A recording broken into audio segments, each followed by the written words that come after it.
도시는 버려지는 소리를 잊지 않는다. 폭격이 시작된 지 사흘째 밤이 되자 적어도 7개의 주요 대사관은 이미 인력을 뼈대만 남긴 수준으로 줄였거나 붓게 닫힌 철문 뒤로 사라져 있었다.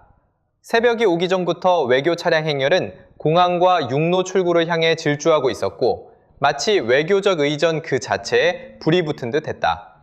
하나씩 또 하나씩 깃발이 사라졌다. 미국은 축소했다. 영국은 물러났다. 유럽은 자국민과 인력을 빼냈다. 러시아는 규모를 줄였다.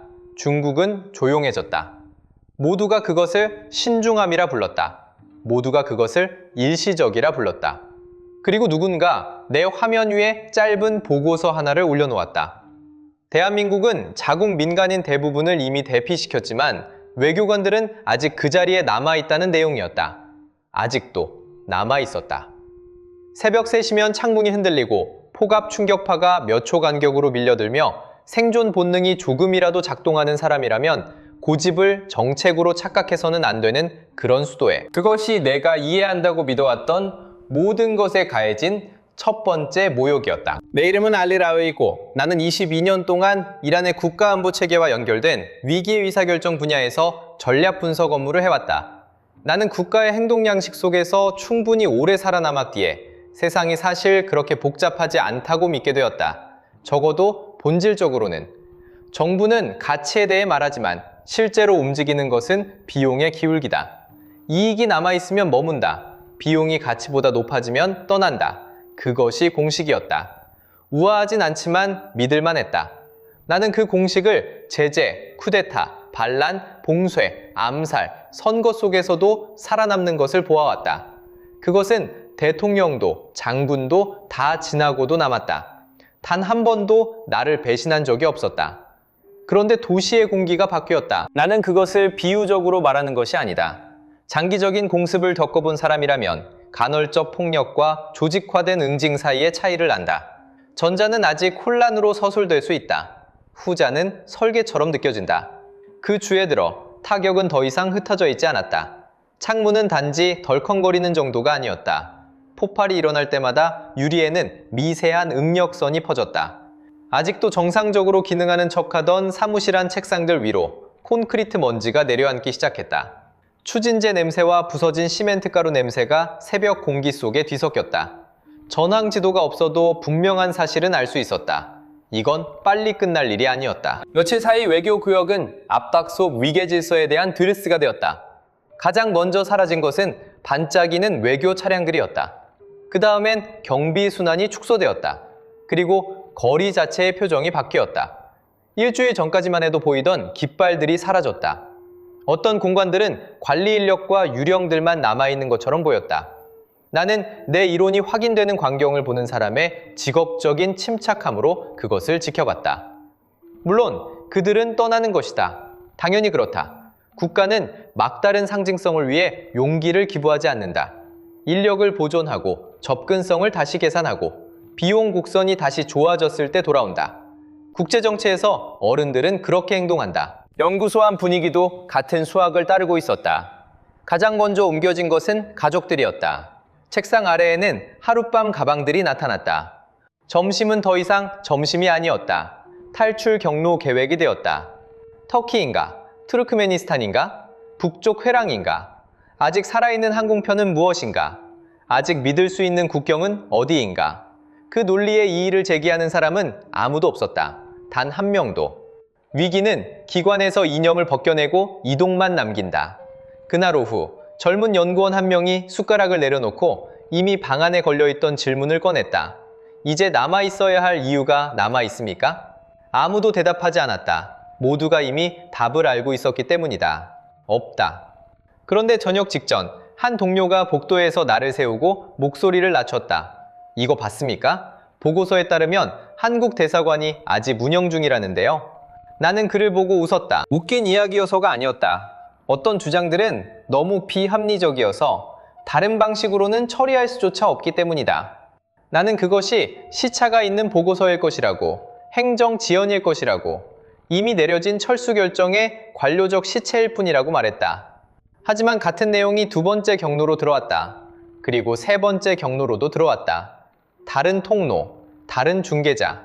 결론은 같았다. 민간인들은 대부분 대피했다. 외교관들은 떠나지 않았다. 그 세부 사항은 위기 체계 밖에 있는 사람들이 이해하는 것보다 훨씬 중요했다. 민간인 대피는 도덕적 의무다. 그 이후의 외교 철수는 표준 순서다. 이라크에서도 그랬고, 리비아에서도 그랬고, 아프가니스탄에서도 그랬다. 시민이 빠져나오면 국가는 본질적 부담을 다한 것이다. 그 이후의 선택은 정치적이거나 연출이거나 무모한 것이 된다. 그렇다면 왜 그들은 아직도 남아있는가? 나는 직접 그 보고서를 검증하기 시작했다. 비공식 경로, 외국 인맥, 내부 교신. 답은 반복될수록 더 나빠졌다. 한국은 자국민을 옮겼다. 그런데 한국 외교관들은 남아있었다. 그 다음 두 번째 타격이 왔다. 대사관 숙소 인근에 폭발이 떨어졌다는 보고서였다. 나는 그게 마침내 결론을 낼 것이라고 생각했다. 숙소 인근은 모든 걸 바꾼다. 그것은 재량의 문제를 직접 노출로 바꾼다. 품위를 잃지 않고 철수할 수 있는 완벽한 이유를 제공한다. 그런 상황에서 떠난다고 해서 비난할 사람은 없다. 오히려 남아있는 쪽이 무책임해 보일 것이다. 그런데도 그들은 떠나지 않았다. 나는 의자에 기대 앉아 천장을 바라보았던 그 순간을 기억한다. 그리고 판결처럼 한 문장이 형성되었다. 떠날 수 있는데도 남는 것은 일상이 아니다. 그것은 공포를 이미 계산한 뒤 내려지는 결정이다. 그날 밤 나는 간헐적 폭발 사이를 지나 집으로 돌아가면서 이 문제를 관리 가능한 무언가로 축소하려 했었다. 제도적 지연일 수도 있다. 아마 서울이 아직 최종 철수 승인을 내리지 않았을 수도 있다. 현지 평가가 우리와 달랐을 수도 있다. 나는 오래된 모든 설명을 동원했다. 그때까지 나는 깨닫지 못하고 있었다. 무너지고 있던 것은 보고서가 아니라 내 경력을 질서지어온 공식이었다는 것을. 다음날 아침 나는 일찍 연구소에 도착했다. 도로는 평소보다 더 비어 있었고 폭발 사이의 침묵은 폭발 그 자체보다 더 나빴다. 긴 전쟁 속에서 사람들은 더 용감해지지 않는다. 점점 고갈될 뿐이다. 브리핑룸에 앉을 때쯤 나는 거의 스스로를 설득할 뻔했다.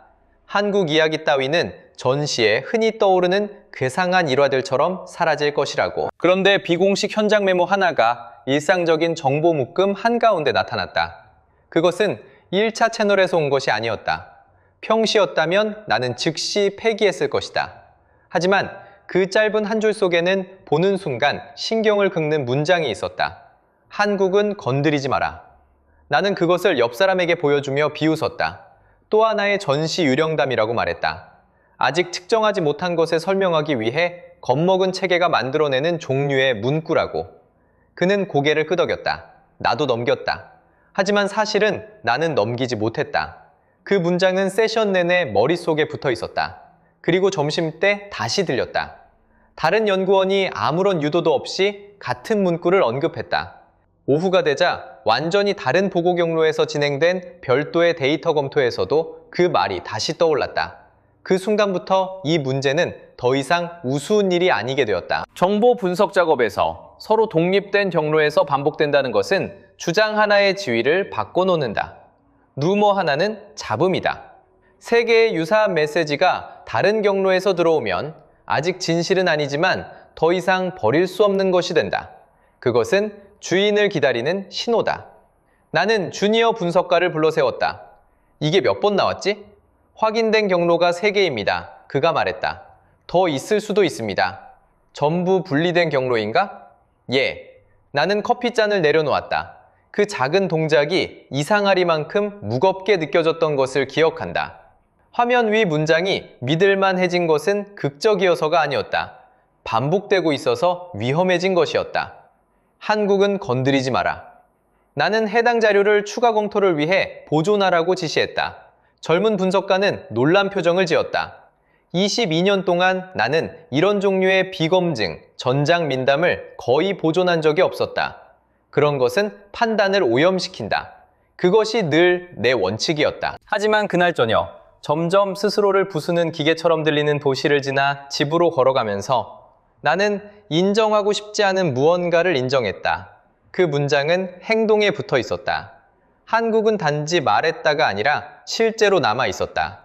그리고 나는 아직도 이해하지 못하고 있었다. 왜 그 구분이 내가 지금까지 읽어온 어떤 무기 브로슈어나 외교 성명보다 더 중요해지게 되는지를. 왜냐하면 다음 날이면 숫자들이 도착할 것이기 때문이다. 그리고 숫자는 비웃기가 훨씬 어렵다.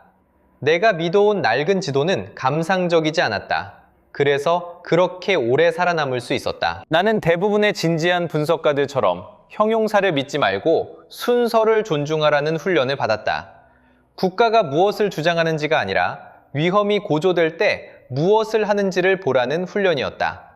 내가 속한 세계에서 연설은 연료 계약, 수송 호송 명령, 보험 철수, 정비 일정, 예비군 동원, 대사관 인력표만큼 중요하지 않았다. 나는 국가 간 충성을 믿지 않았다. 적어도 일치된 이익의 일시적 부산물이라는 의미 외에는. 나는 한계치를 믿었다.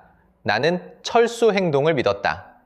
어떤 관계의 가장 깊은 진실은 청구서가 도착하고 폭발이 시작될 때 드러난다고 믿었다.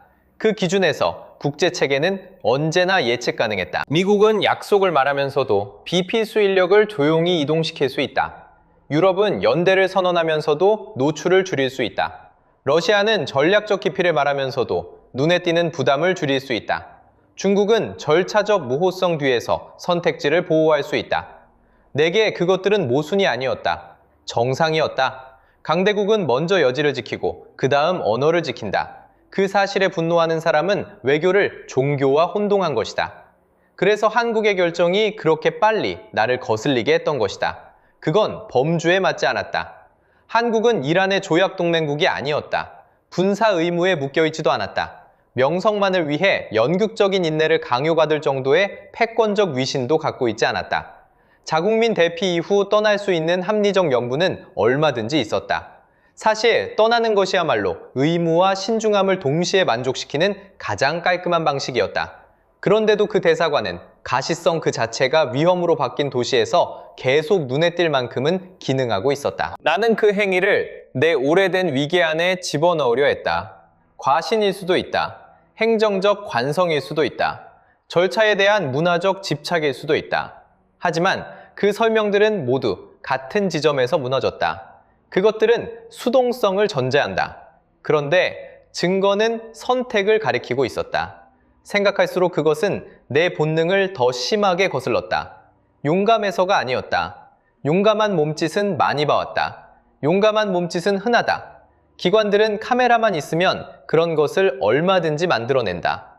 나를 불안하게 만든 것은 더 차갑고 단단한 무엇이었다. 한국의 행동은 감정적이 아니라 운용적이었다. 데이터 속에서 그것은 교리의 질감을 띠고 있었다. 연구소에서 나는 옛 상호작용 기록을 다시 보기 시작했다. 내가 예외적 사례 하나를 과잉 해석하고 있을 뿐이라는 안심을 얻기 위해서였다.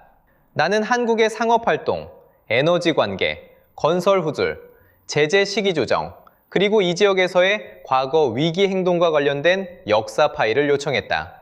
나는 계시 같은 것을 기대하지 않았다. 평범함을 찾고 있었다.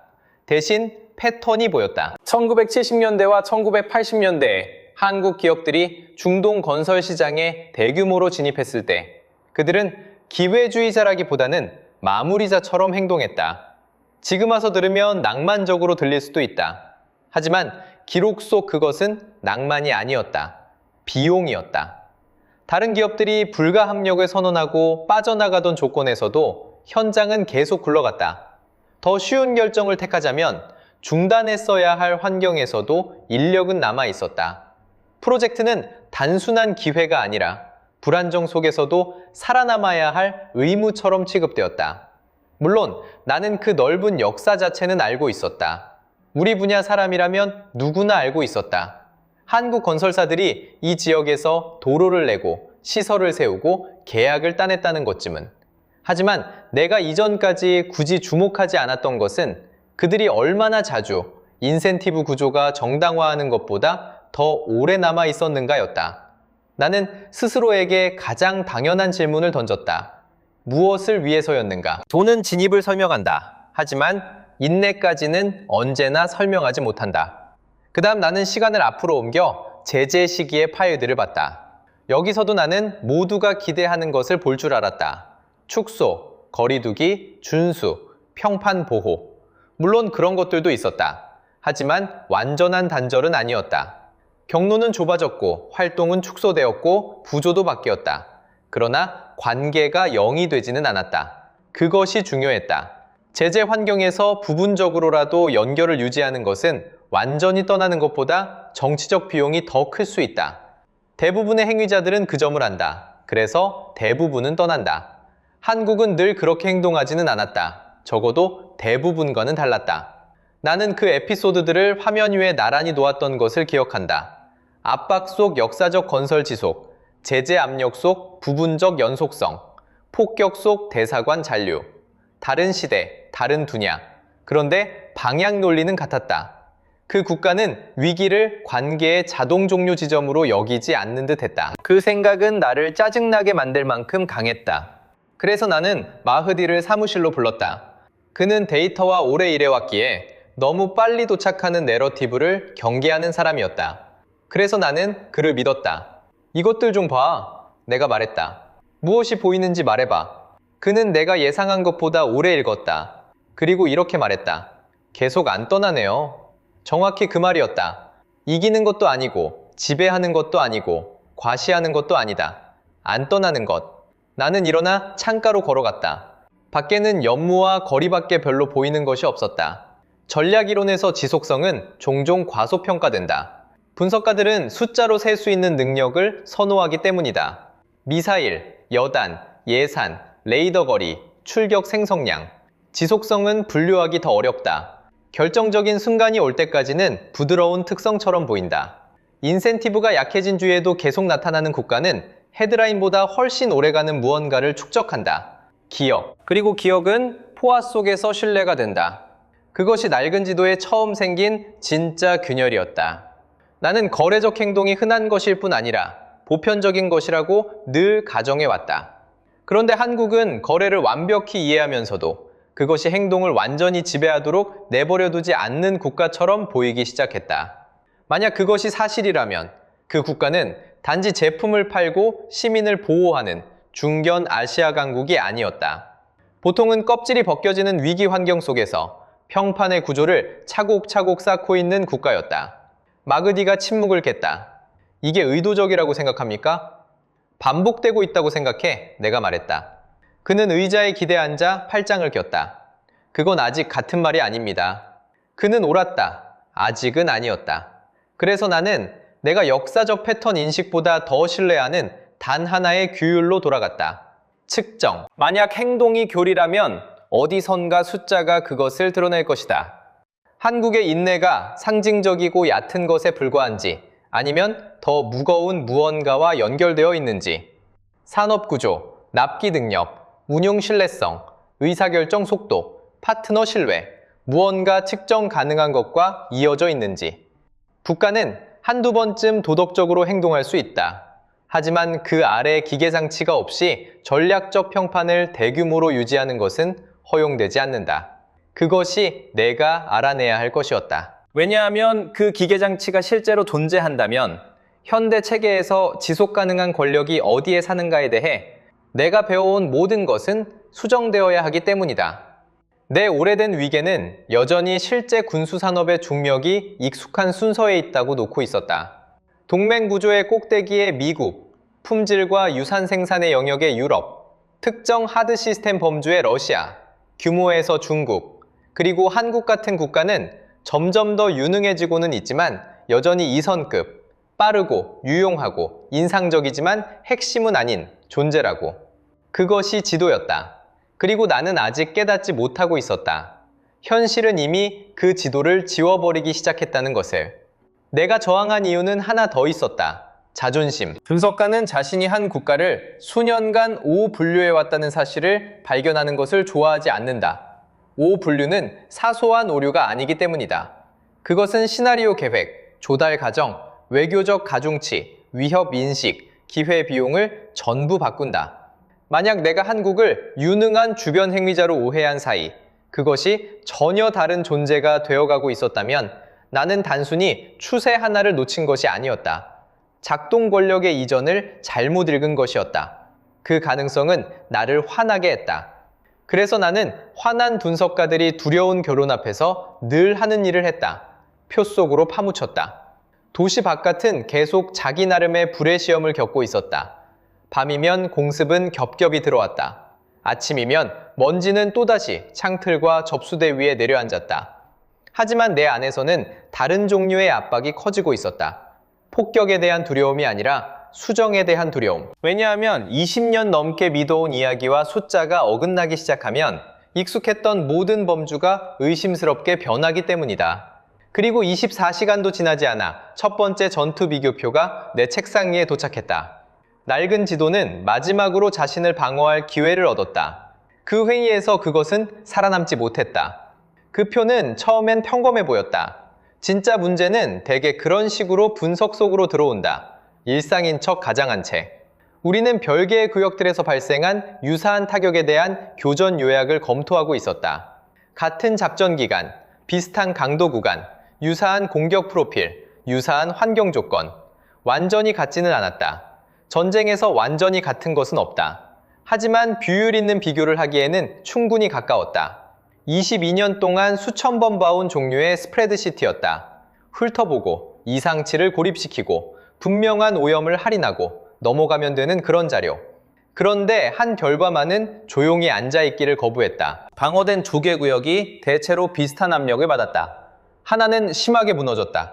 다른 하나는 버텼다. 나는 처음에 보고 왜곡이라고 가정했다. 전시 현장 데이터는 늘 공포, 중복, 체면, 지연으로 멍들어 있다. 하지만 첫 번째 검증을 거친 뒤에도 그 격차는 남았다. 두 번째 뒤에도 남았다. 세 번째가 끝났을 때는 더 이상 설명으로 밀어버릴 수가 없었다. 나는 변수를 하나씩 걷어냈다. 지형, 결정적 우위는 없었다. 두 구역 모두 기능적으로는 노출되어 있었다. 날씨, 같은 시간대였다. 의미 있는 차이는 없었다. 승무원 수준, 비교 가능한 정도였다. 한쪽은 전문가고 다른 쪽은 아마추어인 그런 경우가 아니었다. 공격 프로필, 중요한 결론을 내릴 수 있을 만큼은 충분히 비슷했다. 보통의 핑계를 다 지원했는데도 결과가 그대로 남아있으면 남는 것은 누구도 가장 먼저 마주하고 싶어하지 않는 범주다. 시스템 자체.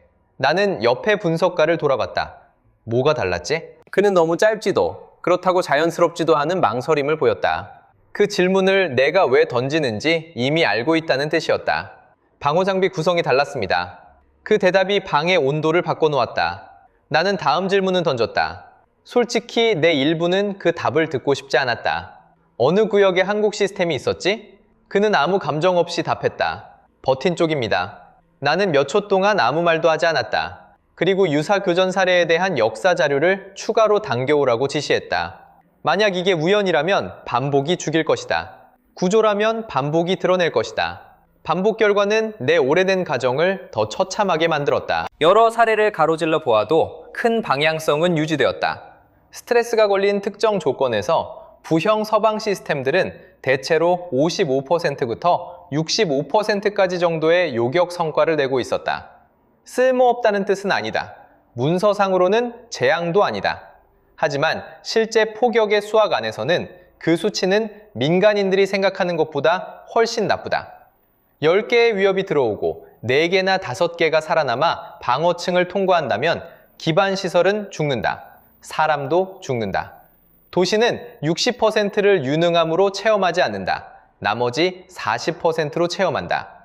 반면 한국 장비가 연결된 구역들은 80%를 넘는 결과를 꽤 자주 유지하고 있었다. 이제는 통계적 잡음이라고 넘길 수 없는 수준이었다. 80% 이상. 그건 브로슈어 차이가 아니다. 생존 차이다.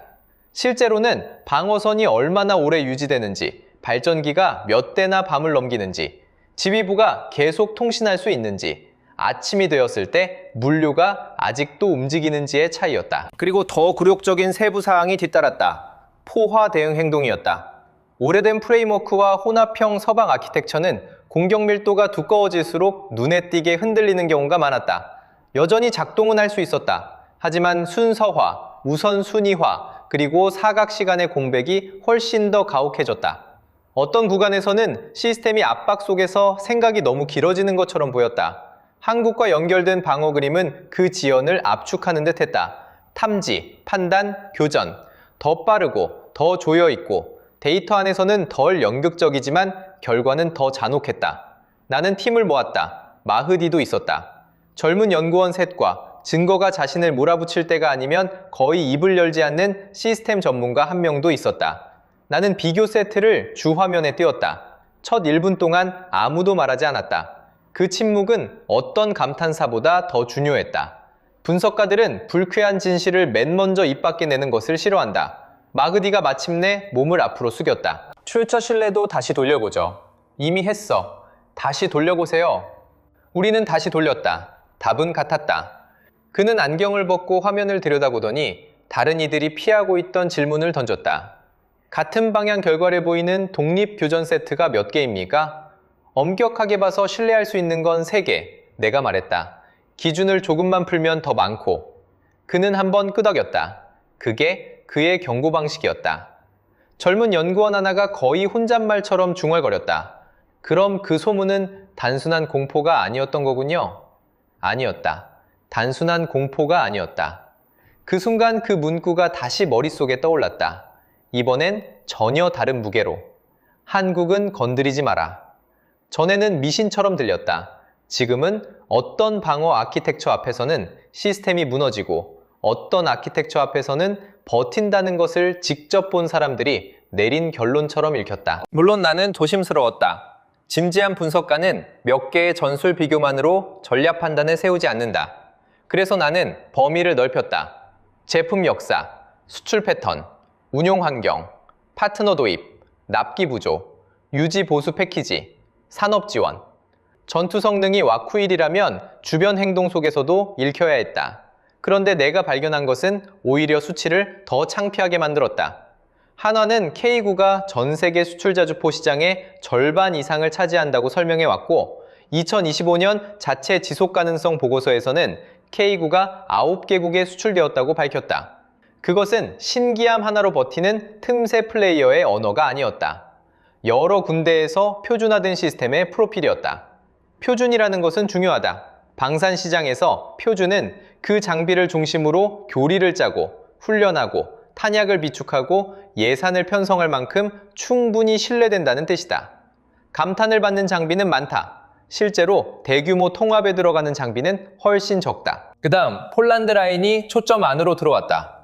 2022년 대한민국과 폴란드의 대형 프레임워크는 1600문이 넘는 전차와 자주포, 그리고 거의 50대에 가까운 전투기를 포함하고 있었고 폴란드 당국자들은 한국만이 같은 해 안에 인도를 시작할 수 있을 만큼 빠르게 움직일 수 있는 공급자라고 말했다. 바로 그 문장, 같은 해가 계속 나를 괴롭혔다. 인상적이어서가 아니었다. 구매자가 실제로 무엇을 사는지를 드러냈기 때문이다. 단순한 금속이 아니라 시간. 시간은 재무장에서 가장 비싼 상품이다. 부유한 국가는 높은 가격을 용서할 수 있다. 정치적 리스크를 합리화할 수 있다.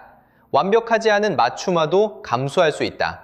하지만 위협이 이미 움직이고 있는데 생산 대기열로 4년, 5년을 잃은 시간을 되돌려 살 수는 없다. 한국의 제안 안에 숨어있던 폭력성은 거기에 있었다. 연극적 우월성이 아니라 가용성. 나는 계속 파고들었다. 대한민국의 방산 수출 수주액은 2022년 173억 달러로 급등했고 2023년 약 135억 달러, 2024년 약 95억 달러로 떨어졌다가 2025년에는 154억 달러로 다시 반등했다. 이후 조달 당국과 한국 보도들이 인용한 수치였다. 하락 국면조차도 시사하는 바가 있었다. 그 기계는 단 한 번의 헤드라인 연도 위에 세워진 것이 아니었다. 수주 잔량, 다양성, 후속 계약이 충분히 있어서 연간 수치가 흔들려도 전략적으로 계속 중요할 수 있었다. 읽을수록 한국은 어떤 지정학적 순간에 올라탄 화려한 수출국처럼 보이지 않았다. 그것은 여전히 많은 국가들이 서술만 하고 해결하지 못한 문제들의 집합을 풀어낸 산업행위자처럼 보였다. 납기 속도, 패키지 통합, 생산 연속성, 기술 이전, 현지 후속 지원. 어느 순간 짜증은 인식으로 바뀌었다. 한국은 단지 무기를 파는 것이 아니었다. 의사결정의 압축을 팔고 있었다. 즉각적인 노출에 직면한 구매국은 미래형 플랫폼의 위안만을 위해 4년, 5년을 기다리며 현재는 고갈된 재고로 버틸 필요가 없었다. 계약하고 단기 군사 현실을 바꿀 수 있었다. 사람들은 그게 오래된 위계를 얼마나 불안정하게 만드는지 잘 모른다. 계약에서 전장 효과까지의 거리를 줄이는 국가라는 평판이 형성되는 순간 그 지위는 영구적으로 바뀌기 때문이다. 나는 그날 밤 건물의 대부분 사람이 빠져나간 뒤 마으디에게 이 이야기를 꺼냈다. 이건 성능보다 더 큰 문제야. 내가 말했다. 성능은 문을 열었고 차이를 만드는 건 속도야. 그는 보조 차트를 바라봤다. 그래서 그 문구가 퍼진 거군요. 한국이 마법이라서가 아니야. 내가 말했다. 측정 가능해서지? 그는 책상을 가볍게 두드렸다. 그럼 그 공포는 합리적이라는 뜻이군요. 맞았다. 그게 가장 추한 부분이었다. 방 안의 모든 사람이 그 사실을 받아들일 준비가 되어 있지는 않았다. 한 시스템 분석가는 오래된 질서를 지키기 위한 마지막으로 존중할 만한 변론을 꺼냈다. 상호 운용성, 서방의 유산 깊이, 장기 유지 보수 생태계, 동맹 통합. 다 맞는 말이었다. 부분적으로는 다 진실이었다. 하지만 문제는 바로 거기에 있었다. 낡은 지도는 여전히 위신과 교리와 언어를 장악하고 있었다. 그런데 긴급 재무장과 지속적 타격 압력 아래에서는 한국이 점점 더 투박하고도 닐러적인 무언가를 쥐고 있는 것처럼 보였다. 단령. 그 말이 계속 내 머리에 남았다. 지나치게 단순해서 오히려 음란하게 느껴졌기 때문이다. 강대국들은 여전히 세계 최고의 단어들을 복점하고 있었다. 그런데 한국은 점점 더 사용할 수 있는 시간을 독점하고 있었다. 그렇게 틀을 바꾸고 나니 대사관 잔류 결정도 감상적으로 보이지 않았다. 위기 속에서도 내일 아침이 여전히 중요하다고 믿는 방식으로 행동하는 국가는 군수산업도 같은 방식으로 짓게 마련이다. 인도하라. 연락 가는 상태를 유지하라. 채널을 보존하라. 다른 이들이 절차 속으로 후퇴할 때도 나타나라.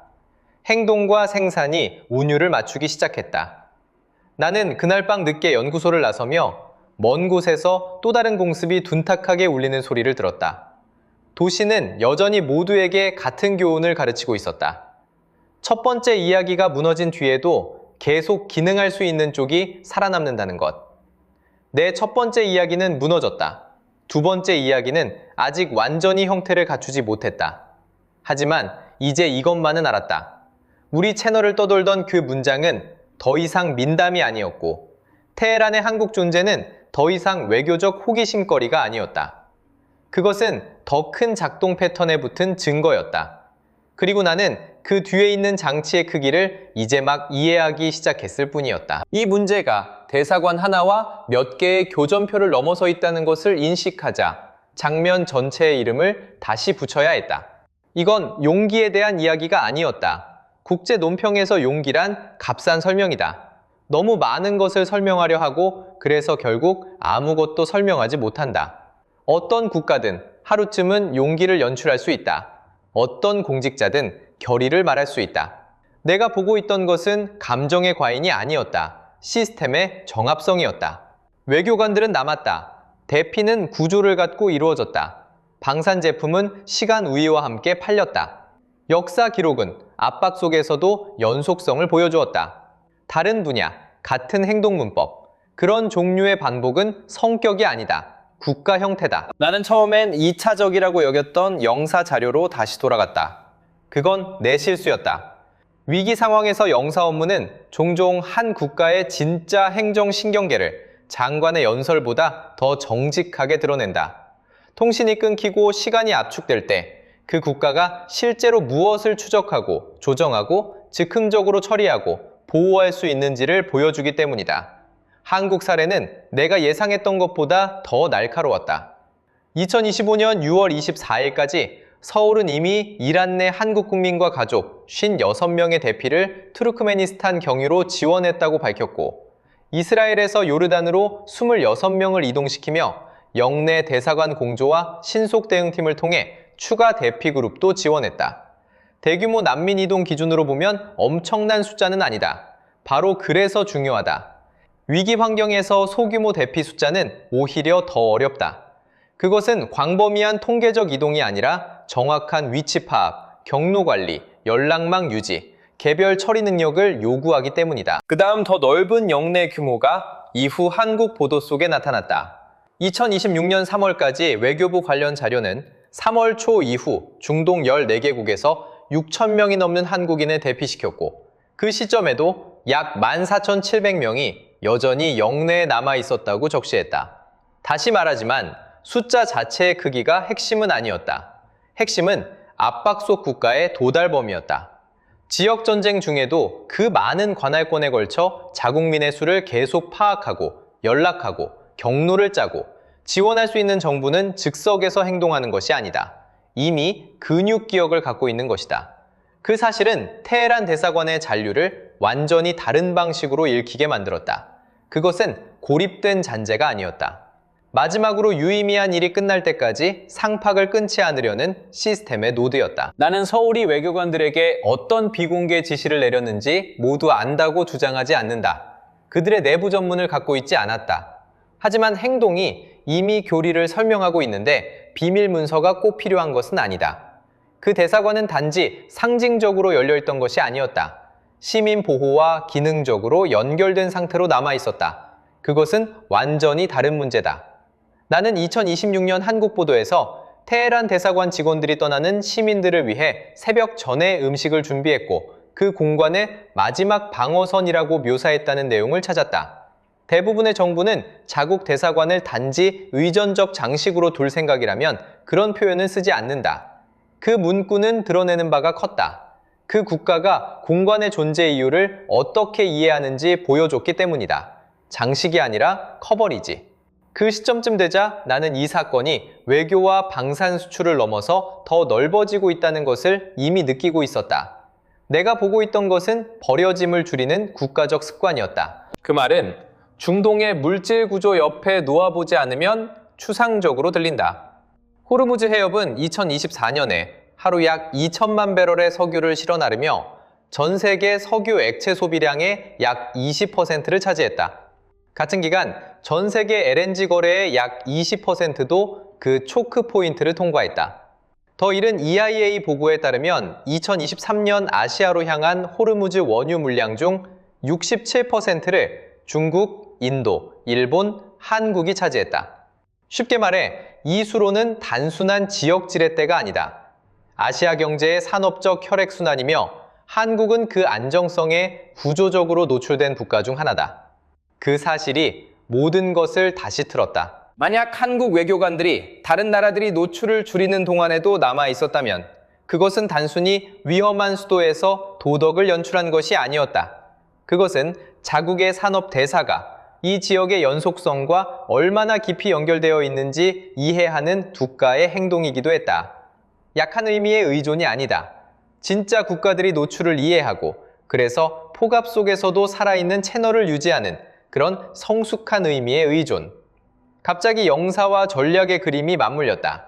한국은 실수로 테헤란에 남아있던 것이 아니었다. 감상 때문만도 아니었다. 부재에는 연쇄 비용이 있기 때문이다. 인도주의적 비용, 외교적 비용, 경제적 비용, 산업적 비용, 평판 비용. 그리고 한국 국가는 단기 위험을 감수해서라도 장기적 단절을 막으려는 쪽으로 유난히 기울어 있는 것처럼 보였다. 그 패턴은 방산 계약이 왜 다르게 느껴졌는지도 설명해 주었다. 고전적인 방산 거래는 시스템이 인도되는 순간 끝난다. 하지만 한국 모델은 점점 더 훈련, 정비, 후속 지원, 현지 생산 협력, 때로는 기술 이전까지 묶어서 제공하고 있었다. 바깥 사람들은 이를 마케팅 혁신이라고 축소해 말하길 좋아한다. 하지만 그보다 크다. 번들링은 제품 판매를 인프라 이식으로 가꾼다. 한 구매국이 그 플랫폼을 중심으로 훈련하고 그 플랫폼을 중심으로 재고를 쌓고 그 플랫폼을 중심으로 수리하고 자국의 방위 계획 일부를 그 공급자 주위에 짜기 시작하는 순간 관계는 완고해진다. 단순 조달보다 훨씬 더 정치적 날씨를 견딘다. 나는 그날 밤 한 차트를 부끄러울 정도로 오래 바라봤다. 숫자 하나하나가 독립적으로 엄청났기 때문이 아니었다. 내가 잘못 분리해 두었던 두 가지를 연결하고 있었기 때문이다. 대사관의 지속, 산업의 지속. 위기 공간에서 사라지는 것을 싫어하는 그 나라가 인도 이후에도 사라지지 않도록 설계된 수출 관계를 구축하고 있었던 것이다. 그것이 더 깊은 장치였다. 좋은 하드웨어만이 아니었다. 규율 있는 외교관들만도 아니었다. 국가술로서의 연속성. 그 순간 나는 왜 오래된 위계가 이런 종류의 행위자 앞에서 그렇게 취약한지 깨달았다.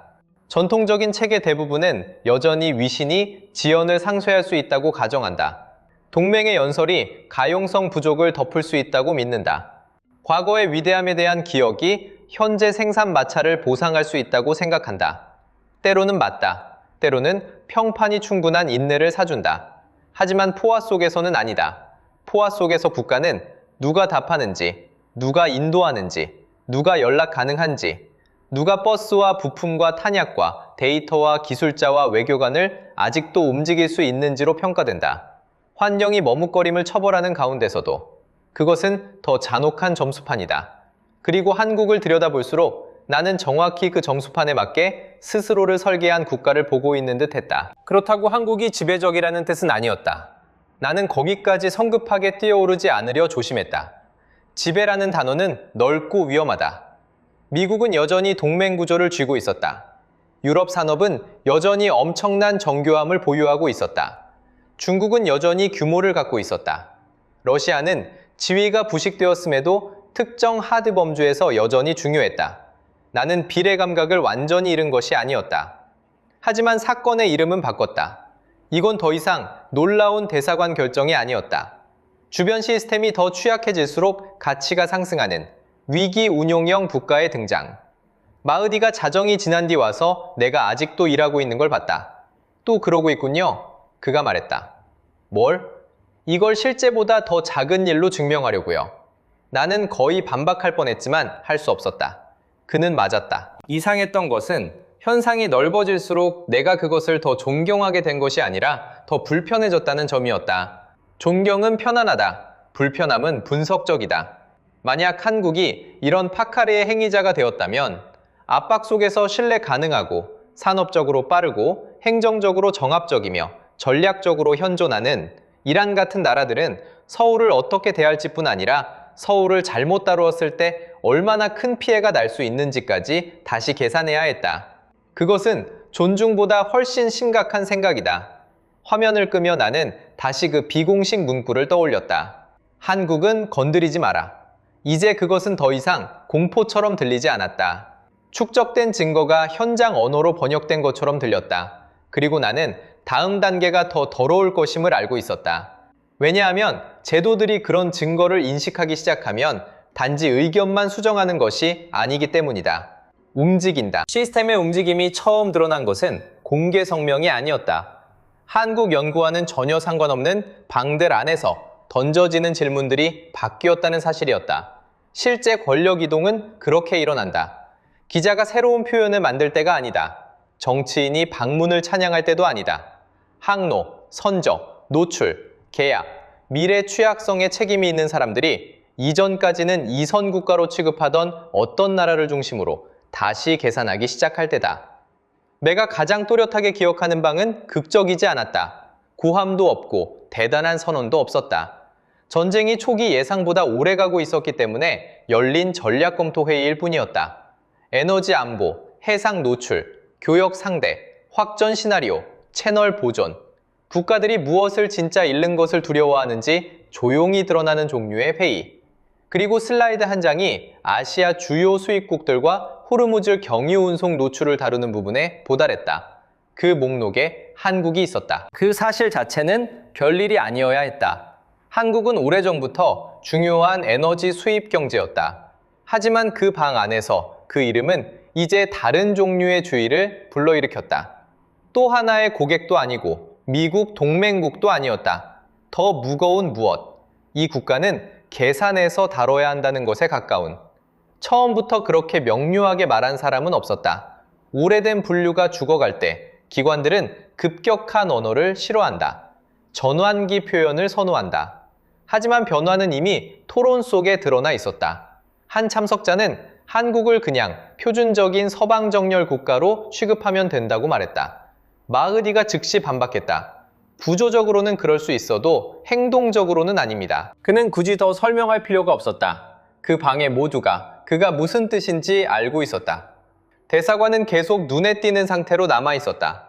대피는 다른 국가들이 택한 완전한 외교적 소멸 없이도 수행되었다. 영내 구매국들과 관련된 방산 데이터는 이미 내부에서 돌기 시작했다. 오래된 지름길, 미국 동맹, 그러므로 미국 행동의 연장선은 더 이상 증거를 감당하지 못했다. 그것이 중요했던 이유는 전략 계획이 범주에 의존하기 때문이다. 범주가 무너지면 그 위에 세운 정책도 다음 차례로 무너진다.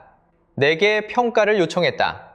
나는 며칠 동안 말하기를 거부해온 것을 말했다. 한국은 일상적 처리 바구니에서 빼야 합니다. 더 이상 일반적인 수입 의존형 아시아 경제도 아니고 서방 정열의 하위 사례도 아닙니다. 별도 계산이 필요합니다.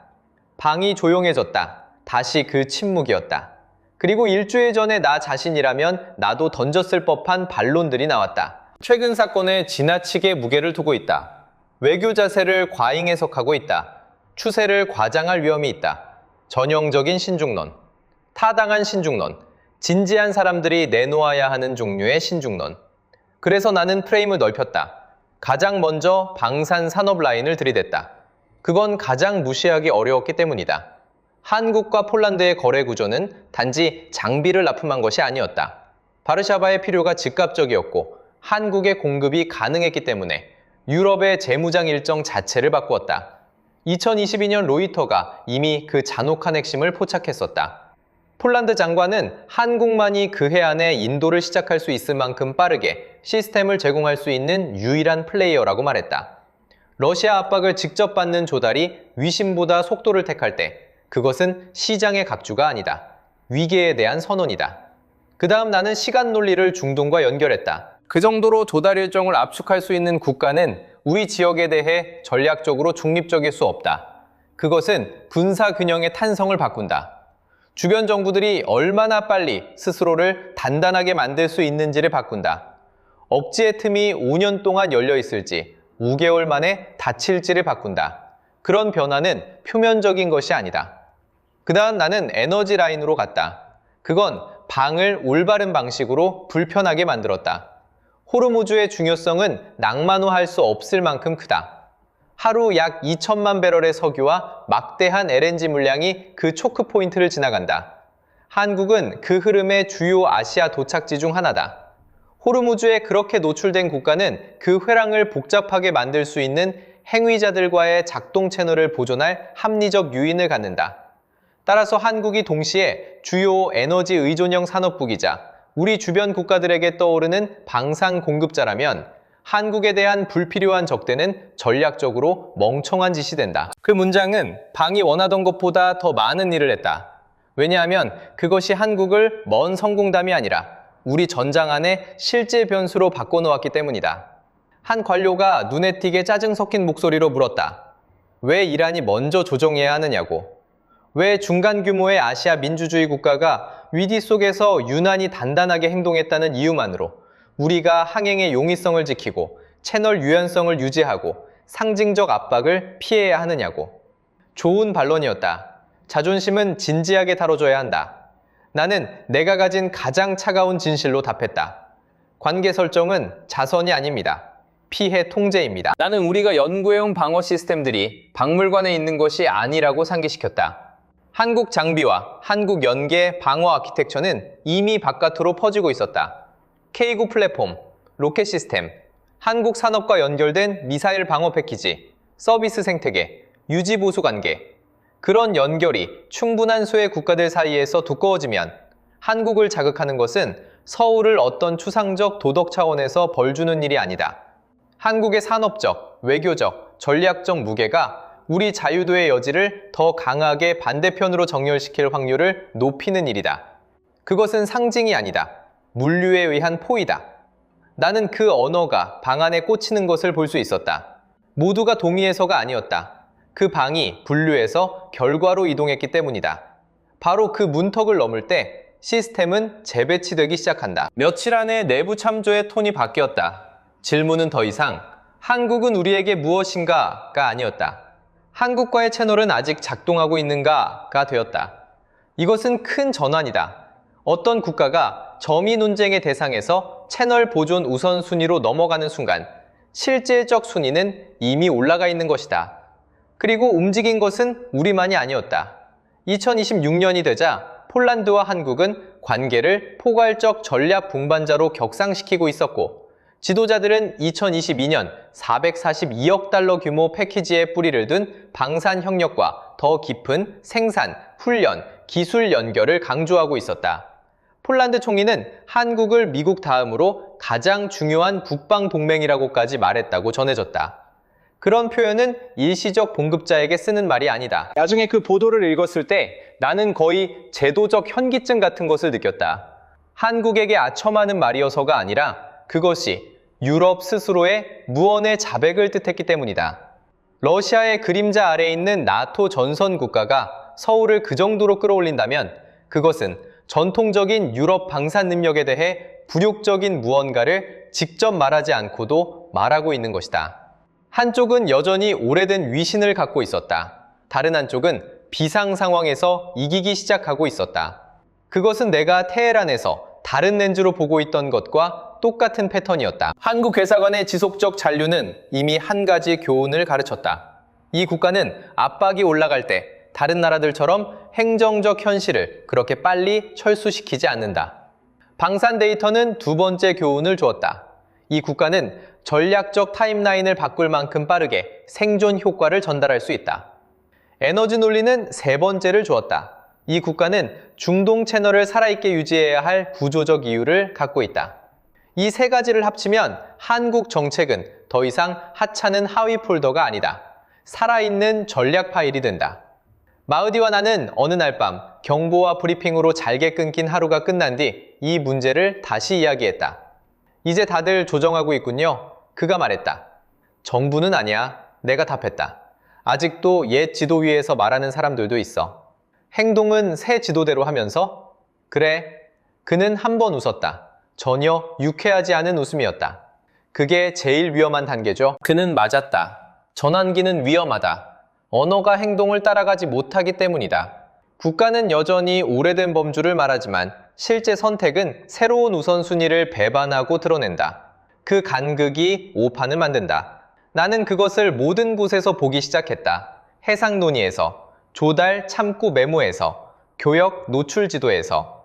바깥 행위자 중 누가 악화된 조건 속에서도 여전히 접근 가능한 상태로 남아있을지를 다루는 워게임 과정에서. 한국의 이름이 계속 떠올랐다. 크게도 아니고 의례적으로도 아니고 집요하게. 그 집요함이 진짜 사건이었다. 어떤 국가도 단지 다른 이들의 감탄을 받는다고 해서 지속 가능한 전략적 상승을 이루지 못한다. 압박 속의 다른 기관들이 그 국가가 내일 중요할 것이라는 기대를 중심으로 스스로를 재조직하기 시작할 때 비로소 그 지점에 도달한다. 한국은 이미 그 구역에 들어와 있었다. 처음엔 너무 사소해 보였던 대사관 이야기는 이제 분명히 더 큰 이전의 일부였다. 보편적 패권의 이전은 아니었다. 나는 아직도 과장할 만큼 무규율하지는 않았다. 하지만 기능적 무게의 이전, 그렇다. 신뢰된 반응성의 이전, 그렇다. 구매자 신뢰의 이전, 그렇다. 타임라인 권력의 이전, 절대적으로 그렇다. 그때 나는 더 추한 무언가를 이해하기 시작했다. 이런 종류의 이전에 가장 취약한 국가는 약한 국가가 아니다. 약한 국가는 일찍 적응한다. 그래야만 하기 때문이다. 늦게 적응하는 것은 자존심이 강한 국가들이다. 그들은 오래된 서열, 오래된 어휘, 누가 여전히 중심에 있는지에 대한 오래된 가정에 매달린다. 변화 자체를 인정하는 것이 자기 모욕처럼 느껴지기 때문이다. 그래서 내가 그렇게 저항했던 것이다. 나는 현실을 방어하고 있었던 것이 아니었다. 익숙함을 방어하고 있었을 뿐이었다. 그 사실을 알아차리자 낡은 지도를 지키는 마지막 방어선이 눈에 들어왔다. 그리고 그것은 다른 방어선들보다 더 강했다. 그 말은 무너질 때 더 아플 것이라는 뜻이었다. 오래된 질서를 지키는 가장 강한 방어 논리는 한국의 능력이 없다는 것이 아니었다. 그 시점에서 그런 주장은 이미 우스웠다. 가장 강한 방어는 더 미묘했고 한동안은 더 그럴듯하기도 했다. 설령 한국이 빠르고 규율 있고 점점 더 신뢰받고 있다 해도 그것은 여전히 다른 이들이 구축한 더 큰 아키텍처 안에서 움직인다는 논리였다. 미국은 여전히 동맹 지휘의 무게를 쥐고 있었다. 유럽은 여전히 자본, 기술, 산업적 정교함의 규모를 갖고 있었다. 이 논리 안에서 한국은 진정한 중심축이라기보다 예외적으로 뛰어난 촉진자에 머무는 존재였다. 그것이 내 오래된 위계가 마지막으로 숨을 쉬던 피난처였다. 그리고 며칠 동안 나는 그걸 붙잡으려 했다. 나는 스스로에게 말했다. 한국의 부상은 중요할 수는 있지만 변혁적이지는 않을 수도 있다고. 유럽의 지연과 전시 긴급성이 만들어낸 일시적 공급 공백을 메우는 것일 수도 있다고. 오래된 산업 거인들이 생산을 확대하고 정치적 의지가 굳어지면 체계는 익숙한 서열로 되돌아갈 수도 있다고. 위안이 되는 이론이었다.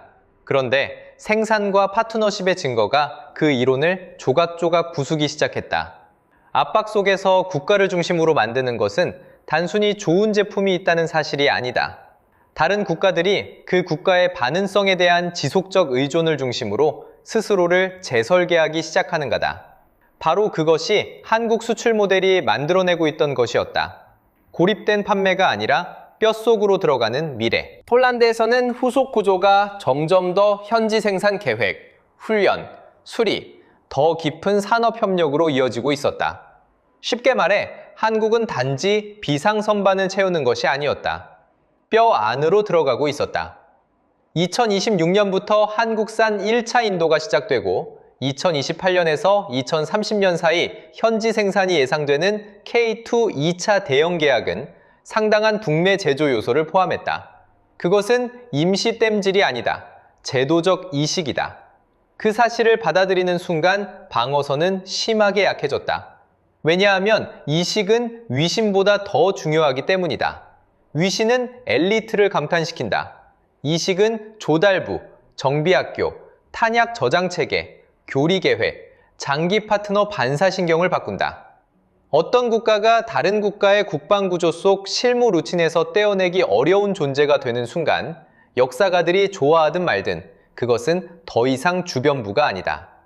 나는 이 논리를 또 다른 비공개 회의로 가져갔고 한때 나와 같은 본능을 공유했던 나이든 관료의 저항을 만났다. 당신은 산업을 통한 침투를 말하고 있습니다. 그가 말했다. 하지만 결과에 대한 주권은 아닙니다. 구매국은 여전히 선택할 수 있어요. 물론입니다. 내가 답했다. 그래서 더 중요합니다. 그들이 선택하고 있으니까요. 나는 다시 그 논리를 그에게 걸어갔다. K9계열은 9개국에 수출되었고 한화의 표현에 따르면 세계 수출 자주포 점유율 절반 이상을 차지했다. 나토 국가들과의 대규모 재무장 패키지, 중동에서 확대되는 미사일 방어 및 로켓 수출 존재감, 즉시 효용과 장기 통합을 결합하는 계약 문화.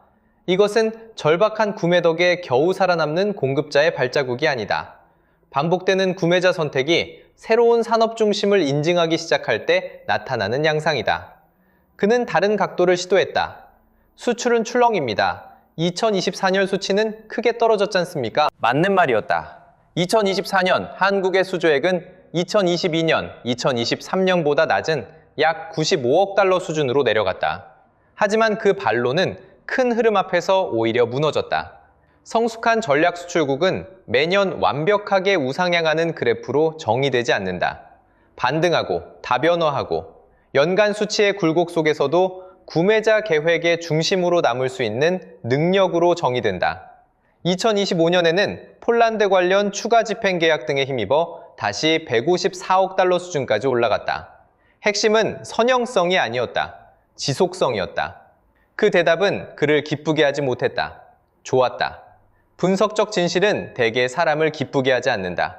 그 다음 나는 논의를 더 이상 시장 언어 뒤에 숨길 수 없는 곳으로 밀어넣었다. 이런 산업 견인력을 가진 국가가 동시에 일정에 맞춰 현장을 버리지 않는 외교관들의 국가이기도 하다면 무슨 일이 생깁니까? 내가 방안에 물었다. 위기행정과 방산납품 둘 다에서 파트너 신뢰를 축적하는 같은 해미자라면 아무도 즉시 답하지 않았다. 그 말은 질문이 마침내 올바른 깊이에 도달했다는 뜻이었다. 그 조합은 드물기 때문이다. 첨단 무기 산업은 있지만 정치적 헌신은 깨지기 쉬운 국가들이 있다. 외교 행동은 존경스럽지만 산업적 지렛대가 약한 국가들도 있다. 동맹에 거대한 언설은 있지만 실제 납품은 느린 국가도 있다. 한국이 점점 더 불안한 존재가 되고 있던 이유는 그 모든 범주의 요소를 충분히 결합해 여러 영역에서 동시에 재계산을 강요하고 있었기 때문이다. 바로 그 지점에서 내 오래된 지도는 진짜로 죽었다. 나는 오랫동안 전략적 중력은 위대한 아키텍처를 독점한 자들에게 영구적으로 속한다고 생각해왔다. 동맹, 기축통화, 유산경기창, 유명 제조사, 오래된 지휘체계. 하지만 압박 속 중력은 역사만으로 수여되지 않는다. 다음 주를 누가 아직도 기능하게 만들 수 있는가에 의해 계속해서 다시 수여된다. 그리고 세계가 점점 더 압축된 위기의 시대로 들어갈수록 그런 형태의 중력은 한국 같은 행위자들에게 이동하기 시작하고 있었다. 모든 다른 국가들을 대체한다는 뜻은 아니다. 그렇게 말하는 건 유치하다. 하지만 관련성의 오래된 독점을 침식하고 있다는 뜻은 맞다. 그것을 작동 단위들로 쪼개고 신뢰를 재분배하고 있었다. 그 재분배가 진짜 혁명이었다. 그것은 현장 문구를 설명했다. 폴란드를 설명했다. 대사관을 설명했다. 테헤란 내부 논의가 왜 비웃음에서 신중한 채널 관리로 이동했는지도 설명했다. 내가 더 이상 정직하게 한국을 중요하지만 2차적인 범주에 넣어둘 수 없었던 이유도 설명했다. 그리고 그것은 또 하나를 설명했다.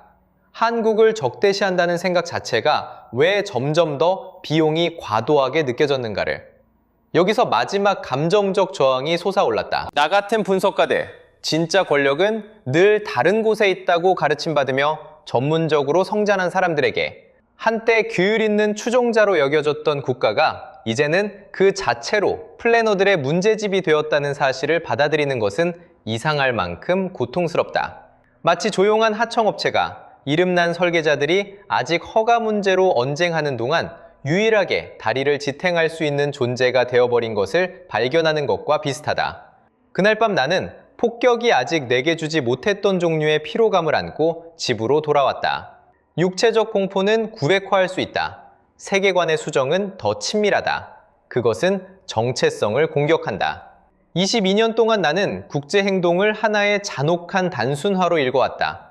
모두는 비율이 충분히 흉해지면 떠난다. 나머지는 언어다. 그런데 한국은 그 공식에 더 굴욕적인 수정 조항을 강요했다. 모두가 같은 한계치에서 떠나는 것은 아니다. 그리고 예상보다 더 오래 남는 자들이 결국 다른 국가들이 자신들의 유산만으로 보존될 것이라 여겼던 신뢰를 상속받는다. 그것은 상속된 서열 위에 지어진 체계에 속한 자라면 치명적인 규칙이다. 나는 거의 잠을 이루지 못했다. 새벽 무렵 멀리서 또다시 도시 깊은 곳 어딘가에서 무거운 문이 쾅쾅 닫히는 듯한 충격음이 들려오는 가운데 나는 마침내 나 자신에게 무슨 일이 일어났는지 깨달았다. 나는 단지 평가 하나를 업데이트한 것이 아니었다. 지적 고향을 잃어버린 것이었다. 낡은 지도는 불완전해진 것이 아니었다. 틀 자체가 사운드하지 않게 되었다. 그것은 어떤 위기 환경에서 어떤 국가가 가장 중요해질지를 더 이상 예측할 수 없었다. 위신에 너무 큰 가중치를 두고 운용적 지속성에는 너무 적은 가중치를 두었기 때문이다. 교육깨달음이 오고 나면 더 이상 편안한 범주로 돌아갈 수는 없다. 한동안은 가장할 수 있다. 정책 조정을 미룰 수 있다. 제도적 체면을 지키기 위해 옛 관용구를 계속 말할 수도 있다. 하지만 내부적으로는 마지막 방어는 이미 끝난 것이다. 붕괴는 이미 완료되었다. 그리고 그 지점 이후 시간은 다르게 느껴진다. 더 날카롭고 더 빠르고 덜 반대하게. 그래서 마지막 인식 단계는 웅장한 철학적 통찰로 오지 않았다. 훨씬 더 나쁜 형태로 왔다. 단순한 전략적 진실. 만약 한국이 이 지역에서 단지 구매국이나 판매국이 아니라 사라지지 않았던 나라로 기억된다면 그것을 잘못 읽었을 때의 비용은 외교적 수준에 머물지 않는다. 구조가 된다. 그리고 구조는 한번 당신을 향해 돌아서면 당신의 자존심이 따라잡았는지 여부에 관심이 없다. 마지막 단계에 이르렀을 때 전쟁의 소음은 오히려 멀어졌고 내 머릿속의 소음이 더 커졌다. 이상하게 들릴 수도 있다. 하지만 장기 위기를 살아본 사람이라면 그 현상을 안다. 외부 폭력은 결국 리듬이 된다. 정상이라는 뜻은 아니다. 결코 정상은 아니다. 하지만 마음이 다른 곳에 더 많은 에너지를 배분하기 시작할 만큼은 반복적인 리듬이 된다. 내 경우 그 다른 곳은 한국 파일 위에 내려앉은 참을 수 없는 명료함이었다. 나는 하나의 이상현상에서 출발했다. 떠나야 할 대사관이 떠나지 않았다는 사실. 그리고 예상 가능한 방어들을 통과했다. 행정지연, 상징적 완고함, 고립된 용기, 일시적 왜곡, 전술적 행운, 시장의 과민 반응, 감정적 과잉 해석. 모두 실패했다. 남은 것은 존경보다 더 고르호르하고 공포보다 더 냉혹한 것이었다. 인식. 한국은 이제 직접 움직이기도 전에 다른 국가들의 결정을 바꾸는 유형의 국가가 되어 있었다. 그것은 대부분의 논평이 묘사하는 것보다 훨씬 더 심각한 수준의 힘이다. 한국이 공개적으로 위협할 필요조차 없다. 당신은 이미 한국의 반응을 예상하며 스스로의 선택지를 조정하게 된다. 내가 우리 방들 안에서 본 것이 바로 그거였다. 한국이 우리를 노골적으로 위협할 필요는 없었다. 우리는 이미 멍청한 마찰을 피하기 위해 스스로를 다시 계산하고 있었다. 서울이 전능해서가 아니었다. 우리가 갑자기 감상적으로 변해서도 아니었다. 관계가 악화될 경우 그 페널티가 에너지 회랑, 방산 정렬, 부매자 신뢰망, 미래 지역 균형을 통해 밖으로 전파될 것이라는 증거가 있었기 때문이다. 그리고 그 미래 균형은 더 이상 한국의 무게 없이 진화한다고 가정할 수 없었다. 바깥에서 느껴지는 성숙한 힘이란 그런 것이다. 연극적이지 않다. 선제적이다. 생각할수록 내 오래된 공식은 더 추해 보였다. 국가는 이익이 있어서 남고 이익이 사라지면 떠난다. 그렇다. 대체로는 여전히 맞다. 하지만 충분하지 않다. 즉각적 유인이 약해지고 즉각적 위험이 커질 때도 관계를 계속 이행하는 국가들에 붙는 전략적 프리미엄을 설명하지 못한다. 그런 국가들은 대차대조표로는 쉽게 포착되지 않는 비축분을 쌓는다. 포화 속의 신뢰성. 그리고 포화 속 신뢰성은 중간급 국가를 결정적 국가로 바꾸는 몇 안 되는 자산 중 하나다. 그 연세를 다시 보라. 그러면 그 잔혹함이 분명해진다. 한국 외교관들은 많은 다른 이들이 노출을 벗겨낸 뒤에도 테헤란에서 계속 눈에 띄는 상태로 남아 있었다. 한국의 대피 행동은 둥개하는 환경 속에서도 행정적 보달 범위를 여전히 의무로 취급하는 국가를 암시했다. 한국의 산업 모델은 이미 구매자들에게 계약이 의전적 미래물이 아니라 실제로 쓸 수 있는 시간대 안에서 능력이 될 수 있다는 것을 가르치고 있었다. 내가 검토한 데이터에서 한국 시스템들은 계속 같은 굴욕적 교훈을 보여주었다. 현대 분쟁에서는 달력을 지키는 규율이 유산의 위신만큼 중요할 수 있고 때로는 그보다 더 중요할 수도 있다는 것. 한국의 긴 지역기억, 건설, 연속성, 제재 속 부분 연결, 위기 속 즉각적 소멸 거부은 현재 행동이 우연이 아니라 누적이라는 뜻이었다. 이 모든 것을 합치면 한때 미신처럼 들리던 그 문장이 거의 부끄러울 만큼 합리적으로 들린다. 한국은 건드리지 마라. 한국이 무적이어서가 아니다. 한국이 도덕적으로 순수해서도 아니다. 모든 한국 시스템이 모든 조건에서 모든 경쟁자를 능가해서도 아니다. 진지한 사람은 그렇게 말하지 않는다. 한국은 건드리지 마라. 오래된 가정보다 훨씬 더 커진 하방 리스크가 있기 때문이다. 한국은 이제 산업 공급, 비상 현존, 에너지 노출, 파트너 신뢰, 지역 분사 형성에 걸쳐 의미를 갖는 국가이기 때문이다. 한국을 더 뚜렷한 반대편으로 밀어넣었을 때의 네트워크 효과는 당신의 자존심이 예상하는 것보다 훨씬 빨리 도착할 가능성이 크기 때문이다. 이건 신화가 아니다. 현대 전략의 산술이다. 그리고 내게는 마지막 개인적 굴욕이 하나 더 남아 있었다. 나를 가장 두렵게 만든 것은 한국의 힘 그 자체가 아니었다. 내가 그 힘의 원천을 제대로 분류하지 못했다는 사실이었다. 나는 22년 동안 국제위기를 거대 강국들의 행동을 통해 읽어왔고 미래 역시 말과 구조와 낡은 서열을 지배하는 자들에 의해 주로 결정될 것이라고 가정해왔다. 반복, 신뢰성, 압축된 실행을 통해 신뢰를 얻는 국가들에 대해서는 가중치를 너무 낮게 주었다. 다시 말해, 나는 역사가 보라고 한 곳을 보고 있었지. 미래가 창고를 짓고 있는 곳을 보지 못했다. 그 오류는 한 국가만의 문제가 아니다. 오래된 깃발들이 아직도 보이는 한 위계는 안정적이라고 믿도록 훈련받은 한 세대 전체의 지적 오류다. 하지만 깃발이 여전히 보이는데도 작동 권력은 다른 곳으로 이동할 수 있다. 연설은 여전히 장엄한데도 납품 권한은 다른 손으로 넘어갈 수 있다. 동맹은 서류상으로 그대로인데도 진짜 비상공급자, 진짜 위기 유지자, 진짜로 연락 가능한 행위자는 옛 중심 바깥에 앉아 있을 수 있다. 권력은 사라진 것이 아니었다. 작동 형태를 바꾼 것이다. 그것이 그 폭격의 밤들 속에서 내가 도달한 최종 인식이었다. 한때 나는 한국을 유능하지만 2차적인 행위자로 여겼다.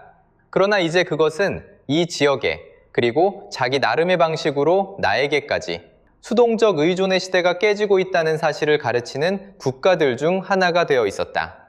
구매자들은 속도를 선택하고 있었다. 노출된 정부들은 반응성을 선택하고 있었다. 위기 환경은 누가 여전히 기능할 수 있는지를 드러내고 있었다. 기억은 가장 큰 약속을 말하는 자들에게 붙지 않았다.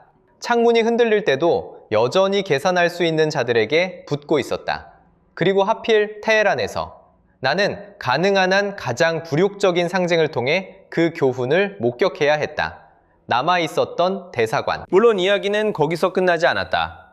어떤 전략적 인식도 깔끔하게 끝나지 않는다. 전쟁은 계속 움직였다. 시자는 계속 적응했다. 관료제는 신중한 언어 뒤에 수정사항을 계속 숨겼다. 어떤 이들은 여전히 즉각적인 비상 상황만 지나가면 낡은 질서가 다시 자기 자리를 되찾을 것이라고 주장했다. 어쩌면 어떤 범주에서는 그럴 수도 있다. 오래된 체계는 한 계절 만에 사라지지 않는다. 하지만 핵심은 그것이 아니다. 핵심은 어떤 문턱을 넘고 나면 특정 국가들은 다시는 예전처럼 취급될 수 없다는 것이다. 그 의미가 영구적으로 바뀌기 때문이다. 스스로 새 서열을 요청해서가 아니다. 이미 너무 많은 다른 이들이 그 국가를 중심으로 계획하기 시작했기 때문이다. 한국은 그 문턱을 넘었다. 내가 그걸 아는 이유는 나 역시 하나의 문턱을 넘었기 때문이다. 이제 나는 모든 국가가 오직 즉각적 추출 논리만으로 움직인다고 말하며 국제 위기 행동을 정직하게 설명할 수 없다. 그런 국가들도 있다. 많다. 아마 대부분일지도 모른다. 하지만 지역을 바꾸는 국가는 종종 더 가혹한 거래를 이해하는 나라들이다. 단기 노출은 그 패턴을 충분히 오래 유지할 수만 있다면 장기 권위를 살 수 있다는 것을 이해하는 국가들. 한국은 설계이든 규율이든 국가적 습관이든 내가 인정하려 했던 것보다 훨씬 더 잘 그 거래를 이해하고 있었다. 그래서 마지막 진실은 테헤란보다 더 크다. 한 번의 대피보다 더 크고 몇 세트의 교전표보다 더 크고 심지어 한 나라의 방산 수출 급증보다도 더 크다. 더 큰 진실은 이것이다. 동맹은 말이 납품보다 많고 위신은 생산보다 앞서 달리며 위험이 현실이 되는 순간 정부들은 절차 뒤로 숨어버리는 시대에 계속 현존하고 계속 연락 가능하며 계약을 즉각적 기능으로 바꾸는 국가들은 박수보다 훨씬 더 값비싼 무언가를 상속받는다. 가장 먼저 계산되어야 할 권리, 그리고 어떤 국가가 그 권리를 획득하는 순간 낡은 위계는 이미 죽기 시작한 것이다. 그것이 폭격으로 찢긴 밤들이 마침내 내게 가르쳐준 것이었다. 한국이 기적이라는 것이 아니라 그보다 훨씬 더 위험한 것. 한국은 이제 이 지역이 행동하기 전에 먼저 계산해야 하는 국가가 되었다. 그리고 그 모든 것 중 가장 고통스러운 부분은 내가 깨닫기 전에 이 지역이 먼저 그 사실을 이해하고 있었다는 점이다.